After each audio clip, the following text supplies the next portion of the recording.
અમદાવાદની ઐતિહાસિક સિદ્ધિ 2030ની કોમનવેલ્થ ગેમ્સનું યજમાન બનશે ગુજરાત. ગુજરાત અને સમગ્ર દેશ માટે ગૌરવની ક્ષણ સર્જાઈ છે. સ્કોટલેન્ડના ગ્લાસગો ખાતે આયોજિત કોમનવેલ્થ સ્પોર્ટ્સ જનરલ એસેમ્બલીની બેઠકમાં 2030માં યોજાનાર કોમનવેલ્થ ગેમ્સની યજમાની સત્તાવાર રીતે અમદાવાદને સોંપવાની જાહેરાત કરવામાં આવી છે.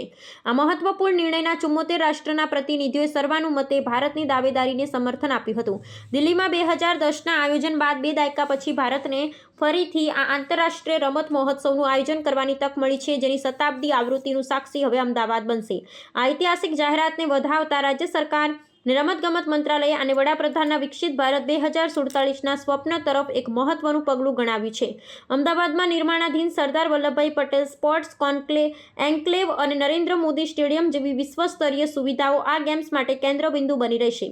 રાજ્યના રમતગમત મંત્રી અને ભારતીય ઓલિમ્પિક સંઘના પદાધિકારીઓ ગ્લાસગોમાં ભારતના પક્ષ મજબૂતીથી રજૂ કર્યો હતો, જેના પરિણામે નાઇજીરિયા જેવા સ્પર્ધક દેશોને પાછળ રાખી અમદાવાદે આ બાજી મારી લીધી છે. આંતરરાષ્ટ્રીય સ્તરે મળેલી આ સિદ્ધિ ભવિષ્યમાં 2036 ઓલિમ્પિક્સની યજમાની માટે ભારતનો દાવો મજબૂત કરશે તેવું રમત નિષ્ણાતો માની રહ્યા છે. ભારતીય ઓલિમ્પિક સંઘના અધ્યક્ષ પીટી ઉષાએ આ નિર્ણયને વધાવતા જણાવ્યું હતું કે આ આયોજન દેશના રમતગમતની સંસ્કૃતિને નવી ઊંચાઈઓ પર લઈ જશે. આગામી 5 વર્ષમાં અમદાવાદ આંતરરાષ્ટ્રીય કક્ષાની માળખાગત સુવિધા ઊભી કરવા માટે કેન્દ્ર અને રાજ્ય સરકાર સંયુક્ત રીતે ભગીરથ પ્રયાસો હાથ ધરશે, જેનાથી યુવા ખેલાડીઓને ઘર આંગણે જ વૈશ્વિક મંચ મળશે.